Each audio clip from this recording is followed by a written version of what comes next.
할렐루야. 네. 제가 이 시간 두 사람을 소개하려고 합니다. 1889년 두 아이가 태어났습니다. 한 아이는 오스트리아인 부부 사이에 태어났는데 두 부부는 좀 불법적인 그런 관계였습니다. 아버지는 몹시 성격이 급했습니다.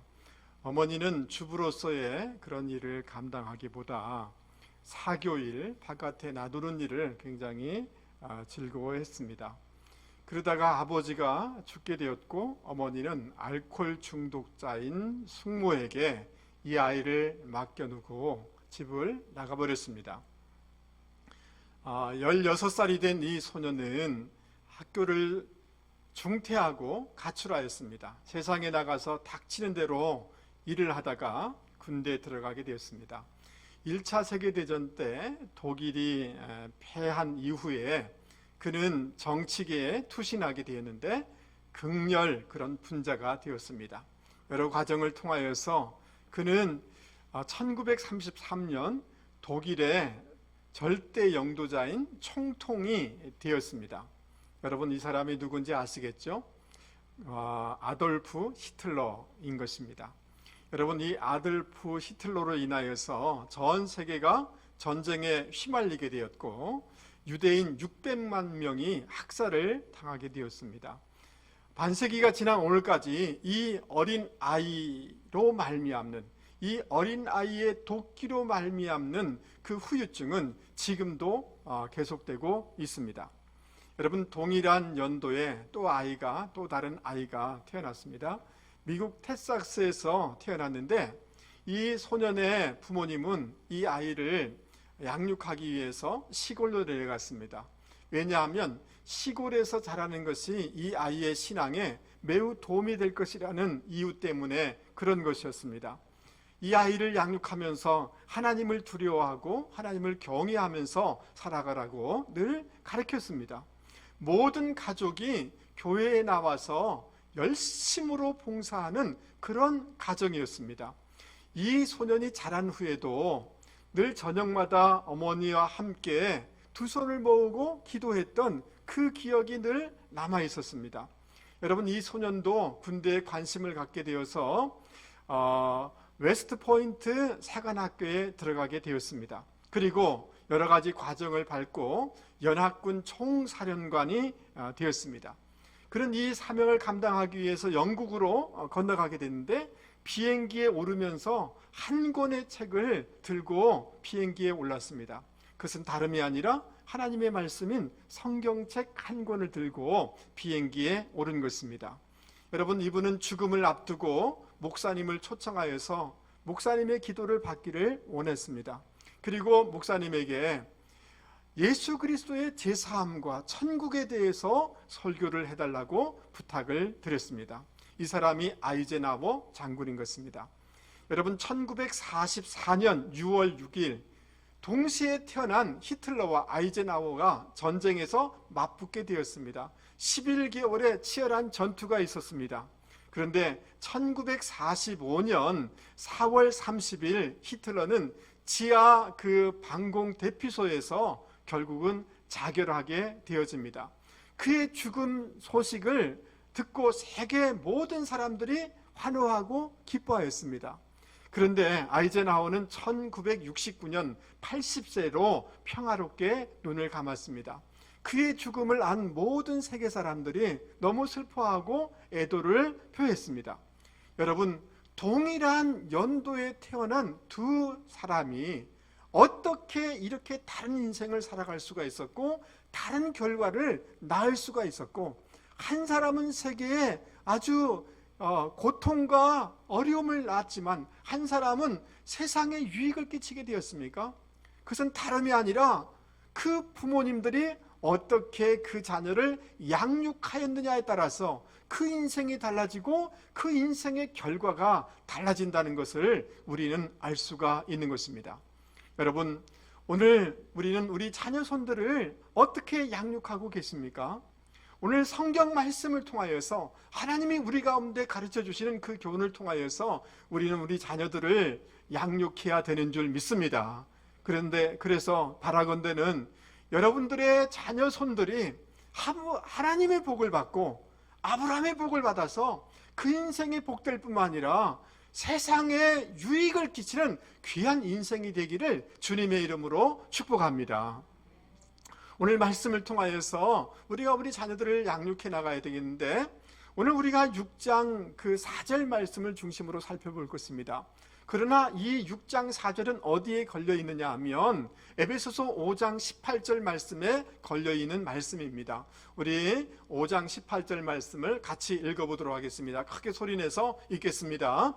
술 취하지 말라. 이는 방탕한 것이니 오직 성령으로 충만함을 받으라. 아멘. 크게 따라서 한번 해보겠습니다. 오직 성령으로 충만함을 받으라. 할렐루야. 여러분, 그 5장 18절 말씀을 하시고 난 후에 부부 관계도 이렇게 순종하고 복종해야 된다. 그리고 부모에게 순종하고 자녀들을 이렇게 양육해야 된다. 직장에서 이렇게 신앙생활을 해야 된다라고 말씀해 주고 있습니다. 우리가 우리 자녀들을 양육하기 이전에 가장 중요한 것은 우리가 인간적인 마음이라 세상적인 세속적인 그런 마음으로 충만한 것이 아니라 저와 여러분이 성령으로 충만해야 되는 줄 믿습니다. 성령으로 충만해야 부부관계도 좋아지고, 성령으로 충만해야 가정도 화목하게 되어지고, 성령으로 충만해야 직장생활도 원만하게 되는 줄 믿습니다. 그래서 성령으로 충만하여서 너희 자녀들을 이렇게 양육하라 라고 권면해 주고 있습니다. 여러분, 저와 여러분에게 정말 필요한 것은 성령의 충만함인 줄 여러분 믿을 수 있기를 바랍니다. 그러면서 4절에서 6장 4절에서 다시 한번 이렇게 말씀하십니다. 같이 한번 읽겠습니다. 또 아비들아, 너희 자녀를 노엽게 하지 말고 오직 주의 교훈과 훈계로 양육하라. 아멘. 여러분, 이 당시에 로마가 세상을 지배하는 이 시대인데, 이 당시에 아버지의 고난이라는 것은 대단했습니다. 아이를 때릴 수도 있고요, 결박할 수도 있고요, 옥에 가둘 수도 있고요. 그리고 아버지에게는 심지어 이 아이가 태어났을 때 이 아이를 죽이거나 살릴 수 있는 그런 권한도 갖고 있었습니다. 이것이 당시에 로마의 그 문화요 풍토였습니다. 그런 시대 가운데 하나님께서 아버지들에게, 부모님들에게 뭐라고 말씀하고 있느냐 하면 자녀를 노엽게 하지 말아라 라고 이렇게 권면해주고 있습니다. 자녀들에게 그 상처가 되지 않도록 해야 된다. 그들이 인격체로서 그들을 존중해줘야 된다. 온유함으로, 인내함으로 그들을 기다려줘야 된다. 적극적으로 해석한다면 너희의 자녀를 주의 사랑으로 격려해주고 용기를 북돋아주는 그런 삶을 살아야 된다. 이것이 부모의 도리다라고 말씀해주고 있는 것입니다. 할렐루야.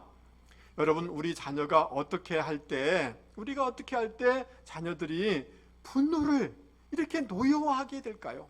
그것은 다른 것이 아닙니다. 우리 자녀를 무시하거나 끊임없이 비난하고 책망하거나, 그래서 아이를 낙심케 할 때 그 안에 분노가 이렇게 일어나게 되는 것입니다.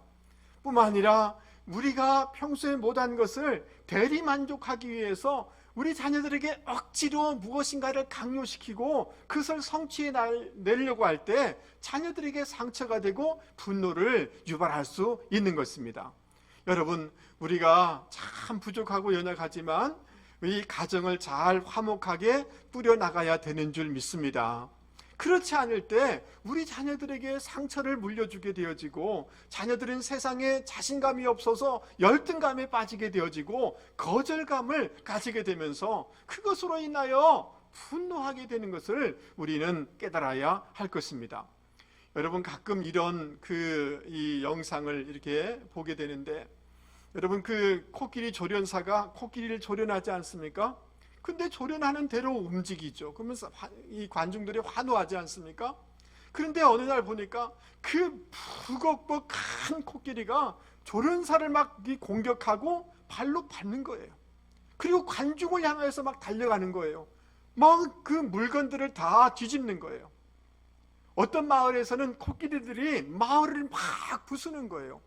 그래서 학자들이 왜 순한 코끼리가 이런 행동을 했는가를 조사를 했습니다. 그것은 다름이 아니라 개체수를 맞추기 위하여서 사람들이 그 아기가 어린 코끼리가 있는데 그 앞에서 어미를 죽였다는 거예요. 그러니까 그것이 상처가 돼서 분노가 돼서 이 코끼리가 사람에게 이렇게 공격적인 행동을 했다는 그런 결과를 보았습니다. 수원 그 지법에서 연구를 했는데 여러분 사회의 여러 가지 좀 이 심각한 문제를 일으킨 자녀들을 이 법적인 문제를 일으킨 자녀들을 이렇게 조사를 했는데 여러분 상처받은 가정에서나 학교나 군대에서 상처받은 67%가 이런 데 다 연관이 돼 있더라는 것입니다. 여러분 저는 이것을 보면서 짐승도 이런 분노가 있을 때 상처가 됐을 때 이렇게 반응한데 우리 자녀들에게 상처가 되고 그 안에 분노가 쌓이게 될 때 얼마나 많은 본인과 주변을 피해를 입히게 될까? 그것이 굉장히 두렵게 느껴졌습니다. 여러분 저는 최근에 칼 비테라는 분을 알게 됐습니다. 여러분 이분의 자녀교육법 여러 가지 영재교육법 여러 책들이 이분의 이 책이 번역이 됐고요. 이분에 관한 책들을 한국 분들도 여러 권 쓴 것을 보았습니다.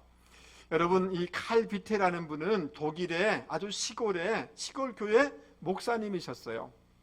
그런데 이분의 쓴 이 자녀교육법이 200년이 지나도 자녀교육의 최고의 바이블이라고 이렇게 인정을 받고 있는 것입니다.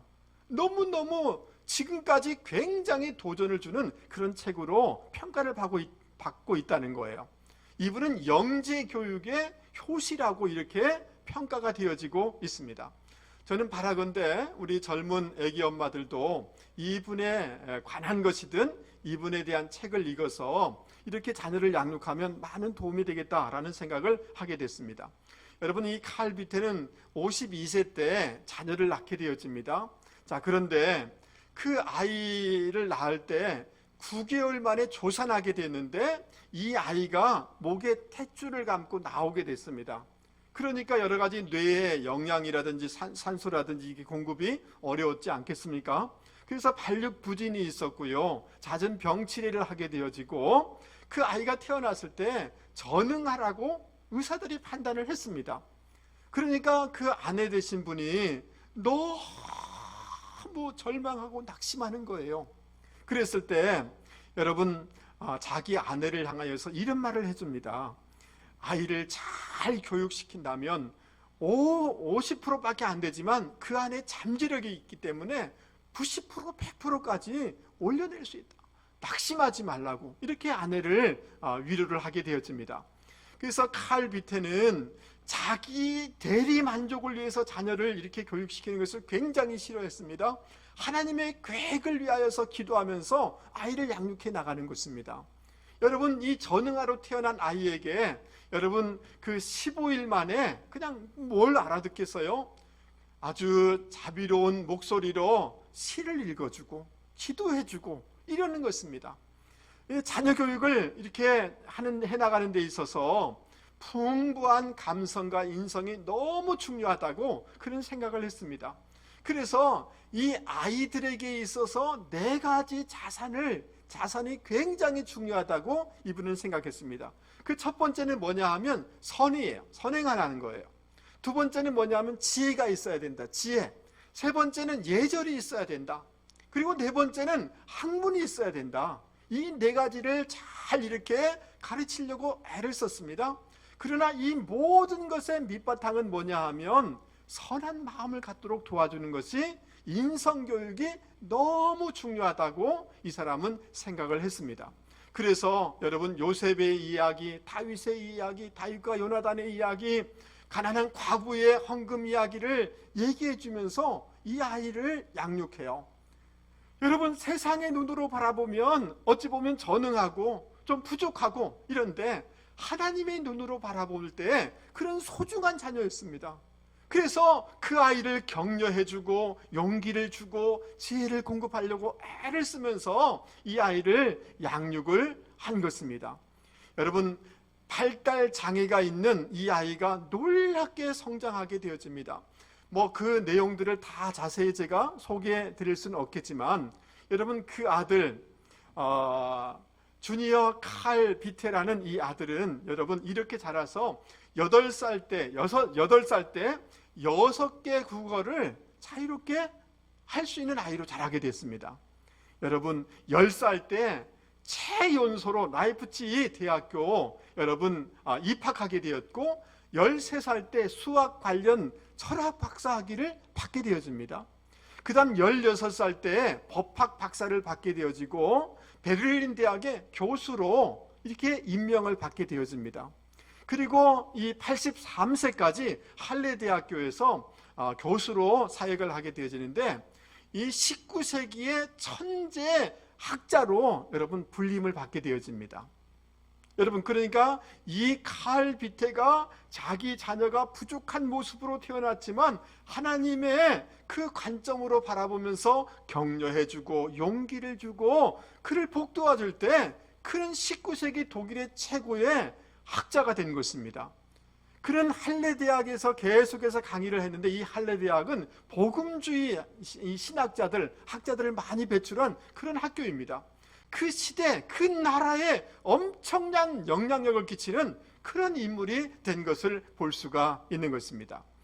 사랑하는 성도 여러분, 창세기 1장 26절 이하에 보면 하나님께서 우리를 만드실 때 하나님의 형상대로 우리를 만드셨다, 이렇게 말씀해주고 있습니다. 할렐루야. 여러분, 이 말씀은 하나님이 사람의 형상대로 우리를 만들었구나 라고 생각하시면 안 되십니다. 이 말씀은 너무너무 충격적인 말씀이고, 이 말씀은 혁명적인 말씀입니다.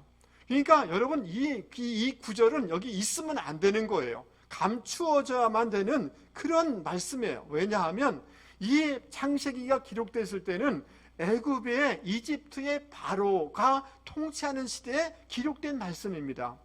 신의 형상, 신의 대리자는 그 이집트의 왕인 바로밖에 될 수가 없는 거예요. 그런데 성경은 뭐라고 얘기하냐면, 우리 모두가 하나님의 신의 대리자라는 거예요. 신의 형상 따라 지음받은 존재라는 거예요.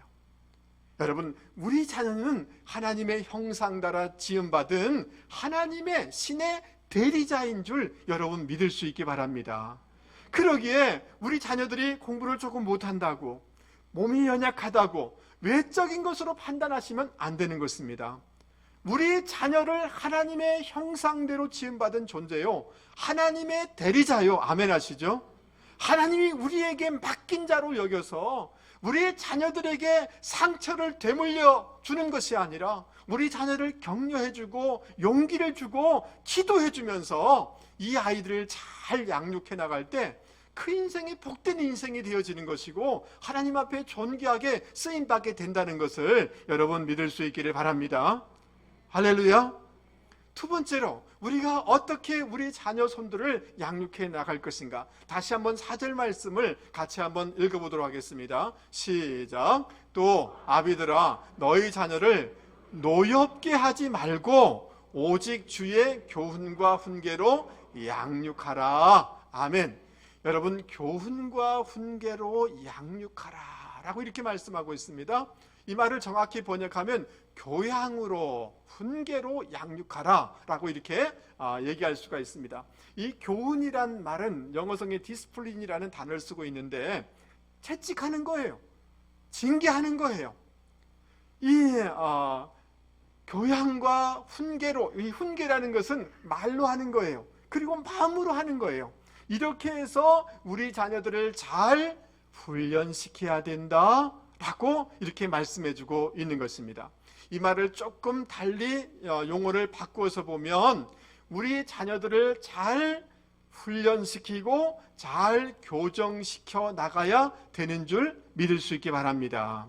우리 자녀들에게 합당한 그 바운더리를 잘 설정해서 그 바깥으로 나갈 때 이것을 잘 교정해주고 교훈하고 징계하면서 그렇게 바른 길을 걸어가도록 할 때 그 자녀 손들이 복된 인생이 되어진다라고 말씀해주고 있는 것입니다. 여러분, 지금 이 시대의 이 교육관이라는 것은 굉장히 문제가 많습니다.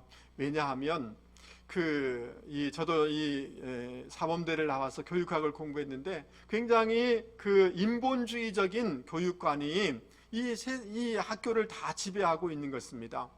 일면 어떤 부분은 일리가 있지만 굉장히 문제가 있는 것은 뭐냐 하면 이 아이들을 자유롭게 놔두면, 모든 것을 제거하고 자유롭게 놔두면 아이들이 잘 자랄 것이다라는 전제를 하고 아이들을 교육시켜 나가는 것입니다. 그래서 루소의 에밀이라는 사람은 자연주의 교육 이 사상을 가지고 이렇게 얘기를 했는데, 설파를 했는데, 아이들을 그냥 자연적인 좋은 상태에 놔두면 잘 자랄 것이다라고 얘기를 하는 거예요. 한 가지를 놓치고 있어요. 그것은 뭐냐 하면 아담과 하와 밑에서 태어난 모든 사람, 모든 자녀들에게 죄성이 있다라는 거예요. 죄성이. 맞습니까? 예, 우리 아이들에게 이런 좋은 장점과 하나님의 형상이 있기 때문에 그걸 격려해 줘야 되지만, 또 한 가지 인간 안에 죄성이 있는 것입니다. 그것을 어떻게 해야 돼요? 잘 가르치고 훈계하고 교육하고 교정해 줘야지 온전한 자녀로 세워질 수가 있는 것입니다. 여러분, 우리 아이들이 그냥 잠잔다고 해서 그냥 놔두고, 게으른 거 그냥 놔두고, 그냥 자기 갖고 싶은 거 여러분 마트에 가서 다 갖도록 해주면 아이를 망치는 것입니다. 그 아이를 거룩한 그 절제를 하도록 도와줘야 되겠고 교정시켜줘야 되는 것 아닙니까? 맞습니까? 그 일을 우리가 감당해야 된다라고 성경은 말씀해주고 있는 것입니다. 여러분, 사무엘 그 서에 보면 엘리 제사장이 나옵니다. 그에게 너무나 귀한 두 아들이 있었습니다. 구약 시대에는 아버지가 제사장이면 자녀들도 당연히 제사장을 계승하게 되었습니다. 그 제사장 아버지와 모든 성도들이, 하나님의 백성들이 거룩한 마음을 가지고 하나님께 예배드리기 위해서 여러 가지 제물들을 준비하는데, 하나님께 제물을 드려야 되는데 그 중에 가장 좋은 고기를 골라가지고 자기들이 뺏어가지고 그걸 먹는 거예요. 그리고 성전에서 못된 짓을 하는 거예요. 그러니까 여러 가지 안 좋은 소문이 아버지 엘리에게 들리는 것입니다. 그래서 엘리가 아들 둘을 부르는 것입니다. 그리고 이렇게 얘기합니다. 내 아들들아, 그렇게 하지 마라. 내게 들리는 소문이 너무 안 좋다. 그러면서 이렇게 해요. 너희가 여호와의 백성으로 범죄하게 하는도다. 여러분, 지금 누가 죄를 짓고 있다는 거예요? 하나님의 백성들이 죄 짓고 있다는 거예요. 왜요? 부정적인 말을 하니까. 여러분, 이렇게 말하는 것이 괜찮아 보이지만 정확히 들여다보면 그렇지가 않습니다. 여러분, 어떻게 해야 되는 것입니까? 아들 둘을 불러놓고 눈을 부릅뜨고 너희들 잘못이야, 하나님이 싫어하는 거야, 하나님의 예배가 더 중요하지 너의 배고픔을 채우는 게 중요하지 않아 라고 말해줘야 되는 것 아닙니까? 맞습니까? 백성들이 범죄하는 것이 아니라 너희들이 죄를 범하고 있어 라고 얘기해 줘야 되는 거죠. 맞습니까? 그런데 거꾸로 백성들이 죄를 범하고 있다고 얘기하는 거예요. 그렇게 하지 마라, 소문 안 좋더라, 이렇게 얘기해 주는 거예요. 여러분, 자녀를 따끔하게 훈계하지 않은 거예요. 교정하지 않은 거예요. 바르게 하지 않은 거예요. 바운더리를 설정해 주지 않은 거예요. 그러니까 여러분, 이 자녀들이 자라가지고 여러분 동시에 죽어요. 집안이 폐가 망신이 된 거예요. 여러분, 잠언서 13장 24절에 이렇게 말씀하고 있습니다. 같이 한번 읽어보겠습니다. 시작. 초다를 참아 못하는 자는 그 자식을 미워함이라. 자식을 사랑하는 자는 근실히 징계하느니라. 할렐루야. 여러분, 우리 자녀들을 잘 바운더리를 설정을 잘 해주고 교정을 해나갈 수 있는 저와 여러분이 되실 수 있기를 바랍니다. 여러분, 한 스승이 자기 제자를 데리고 산에 올라갔습니다. 높은 산에 올라가서 나무를 뽑아라. 나무 4가지를 뽑아라 이렇게 얘기를 해요. 첫 번째는 그냥 엊그저께 심은 나무예요. 그냥 쑥 당기니까 뽑히는 거예요. 두 번째 나무를 뽑아라. 뽑는데 조금 힘들었어요. 시간이 조금 지났거든요. 세 번째 나무를 뿌는데 땀을 뻘뻘 흘리면서 나무를 뽑았어요. 뽑긴 뽑았어요. 네 번째 나무를 뽑아라. 선생님이 말씀하시는 거예요. 뽑으려고 힘을 쓰는데 뽑히지가 않는 거예요. 바로 이것이 습관이란다.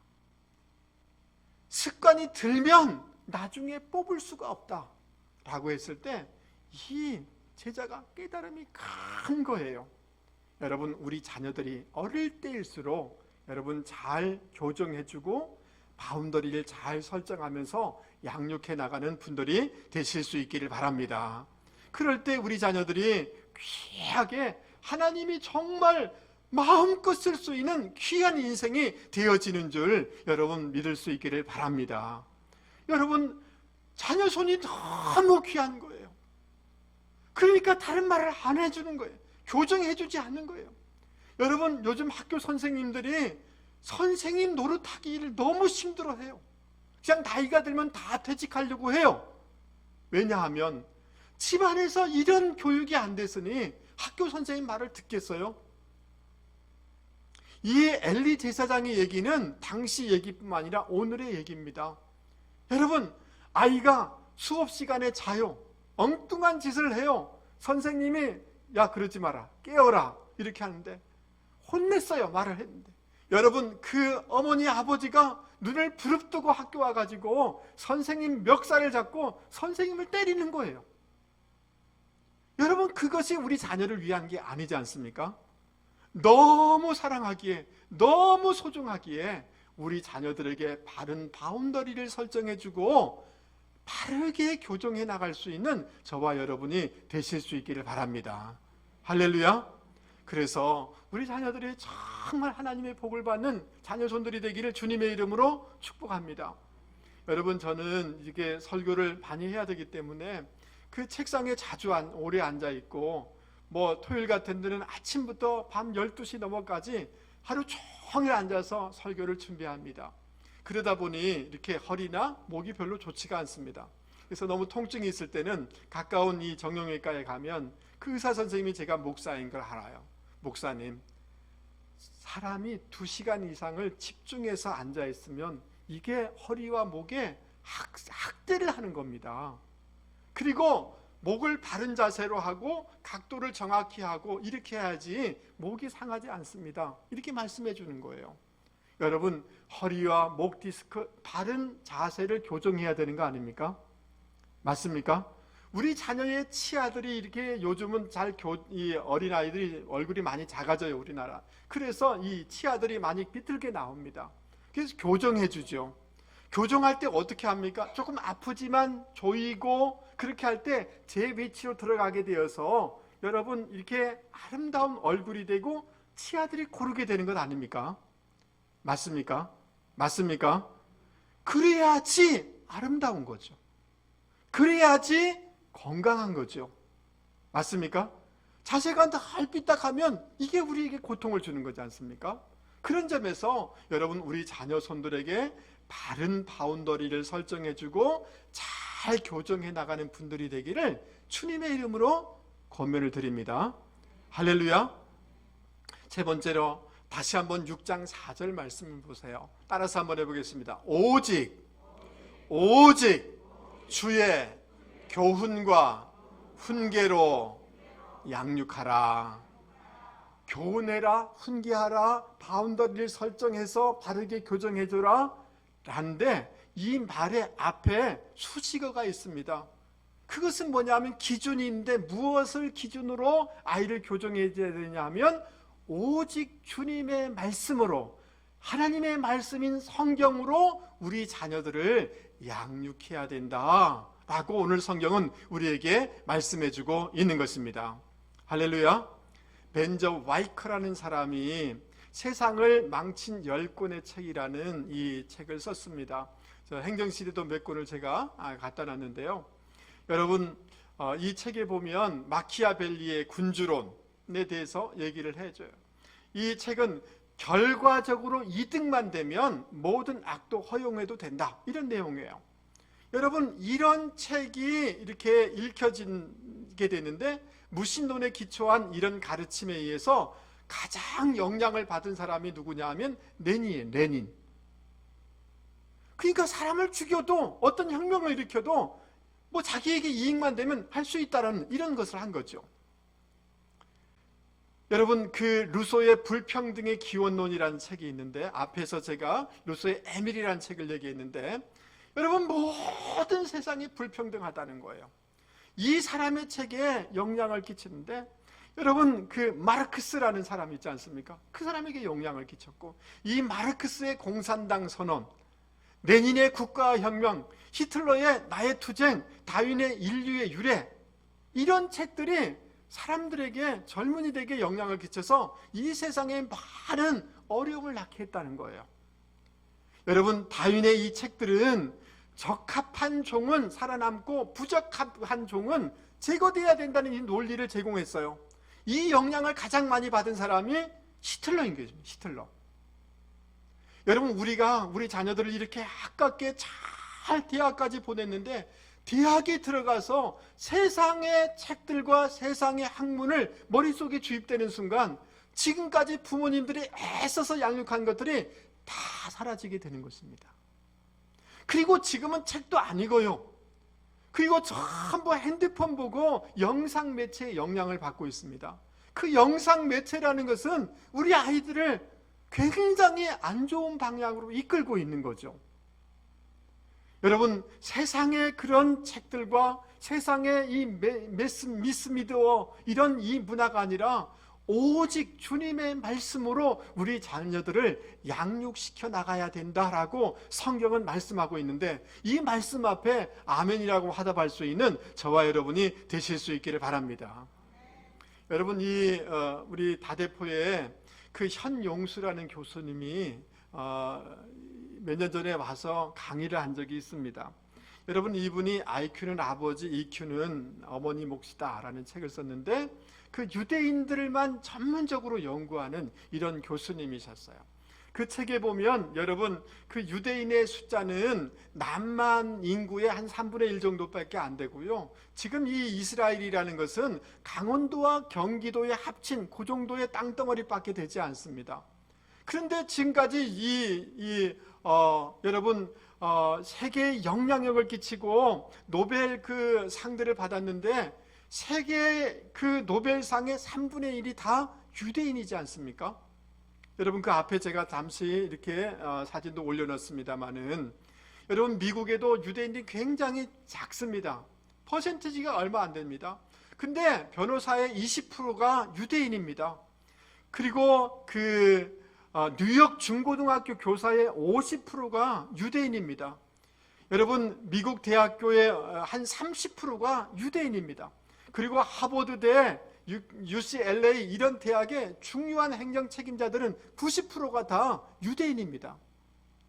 이렇게 어떻게 저 나와 있는 유명 인사들뿐만 아니라 어떻게 유대인들이 이렇게 선한 영향력을 끼치고 존귀한 인생이 됐는가? 이분의 연구 결과는, 평생 연구한 결과는 그것이 다름이 아니라 그들에게 구약 성경을 가르치기 때문이라, 쉐마 교육을 했기 때문이라는 거예요. 결론은 그건 그렇습니다. 여러분, 구약 성경 이 신명기 6장 말씀을 우리 같이 한번 읽어보려고 하는데요. 신명기 6장 6절 그 4절부터 한번 해보십시다. 이스라엘아 들으라. 우리 같이 한번 4절을 읽어보죠. 시작. 이스라엘아 들으라. 우리 하나님 여호와는 오직 유일한 여호와. 이스라엘아 들으라. 쉐마 이스라엘. 이스라엘아 들으라. 이스라엘 자녀들아 들으라. 하나님은 유일한 하나님이기 때문에 그 온 마음을 다해서 하나님을 사랑해야 됩니다. 사랑해라, 이렇게 얘기해요. 그리고 너희 자녀들에게 부지런히 말씀을 가르쳐서 집에서나 나올 때나 어디서든지 이 말씀을 부지런히 가르치라 라고 말씀해주고 있어요. 할렐루야. 그렇게 되게 될 때 너희들이 가나안 땅을 얻게 될 것이고, 주택을 얻게 될 것이고, 우물을 얻게 될 것이고, 그리고 신명기 28장에 뭐라고 얘기합니까?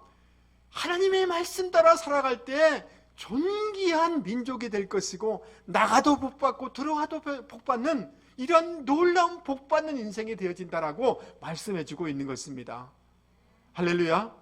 요한복음 14장 21절에 우리 주님께서 이렇게 말씀하셨습니다. 이 구절은 여러분 외우셔야 됩니다. 우리 같이 한번 크게 읽어보도록 하겠습니다. 시작. 나의 계명을 나를 사랑하는 자니 나를 사랑하는 자는 내 아버지께 사랑을 받을 것이요 나도 그를 사랑하여 그에게 나를 나타내리라. 나의 계명을 가지고 지키는 자라야 나를 사랑하는 자니, 하나님의 말씀을 잘 지킬 때 하나님의 사랑을 받는다는 거예요. 주님의 사랑을 받는다는 거예요. 아멘 하시죠? 그래서 주님께서 그에게 갚아주시고 역사해 주셔서 주님을 나타내게 해주신다 라고 이렇게 말씀해주고 있는 것입니다. 할렐루야. 그러므로 사랑하는 성도 여러분, 우리 자녀들을 하나님의 말씀으로 잘 양육해 나갈 수 있는 저와 여러분이 되기를 바랍니다. 왜냐하면 하나님의 말씀은 많은 시험과 유혹 가운데 바른 길로 인도해 주기 때문에 그런 것입니다. 폭풍 가운데 주님이 말씀하실 때 잠잠케 된 거 아닙니까? 인생에 거친 풍랑이 몰아칠 때 주님의 말씀을 있으면 그 인생의 형통의 길이 열려지기 때문에 그렇습니다. 하나님의 말씀 따라 살아가면 전인이 건강해지기 때문에 그렇습니다. 하나님의 말씀대로 살아가면 그 인격이 성숙해지기 때문에 주님의 말씀으로 우리 자녀들을 양육해 나가야 되는 줄 여러분 믿을 수 있기를 바랍니다. 저를 한 번만 보십시오.